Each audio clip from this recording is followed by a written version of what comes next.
Bienvenue dans cette nouvelle vidéo. Nous avons récemment parlé du bilan. Là, nous allons poursuivre avec le bilan à faire. Donc là, contrairement au bilan qui est relatif au tableau courant, là, il s'agira de faire ou de voir le bilan de l'ensemble de notre étude. C'est-à-dire que le bilan à faire, il s'agit de l'ensemble des coffrets ou des tableaux constitutifs d'une seule étude. Donc, par exemple, ici, quand je clique ici, vous voyez ici, là, à ce niveau, vous voyez que les coffrets sont numérotés. Si je mets un autre coffret, je peux étudier un autre coffret pour le même projet ou pour la même étude. Je peux étudier un autre coffret et vous verrez que vous aurez deux coffrets, par exemple, bâtiment 1, trois coffrets bâtiment 2, quatre coffrets bâtiment 3. Ça, c'est l'ordonnancement. L'ordonnancement des coffrets.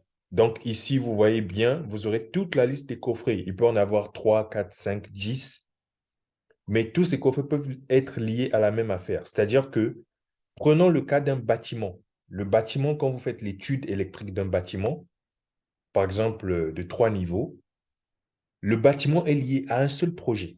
Donc vous, quand vous faites l'étude, vous allez travailler sur une étude unique, mais dans votre étude, vous aurez plusieurs tableaux. Donc, à chaque fois que vous allez travailler sur un tableau, ça veut dire que là, vous êtes en train de travailler sur un tableau courant et au niveau du bilan, le bilan n'affichera uniquement que le coffret qui a été sélectionné à ce niveau. Donc, au moment de passer maintenant au bilan à faire, voilà, là, on va cliquer sur bilan à faire.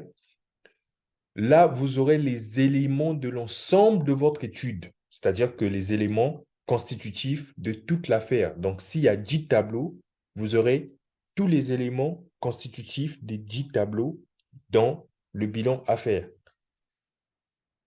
Donc là, vous verrez que c'est la même chose parce qu'on n'a qu'un seul tableau. Mais si vous avez plusieurs tableaux, vous verrez par exemple ici, coffret XL3. Si vous avez choisi d'autres coffrets et qu'il y en a plusieurs, par exemple 4, 5, 6, vous verrez 6 coffrets dans cette liste avec tous les éléments constitutifs, les accessoires du coffret, les éléments que vous avez choisis dans la partie nomenclature, avec les quantitatifs et les références.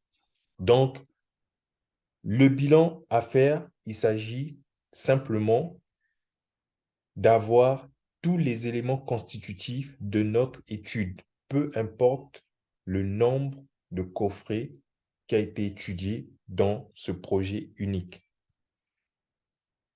Merci d'avoir suivi cette vidéo et on se dit à la prochaine.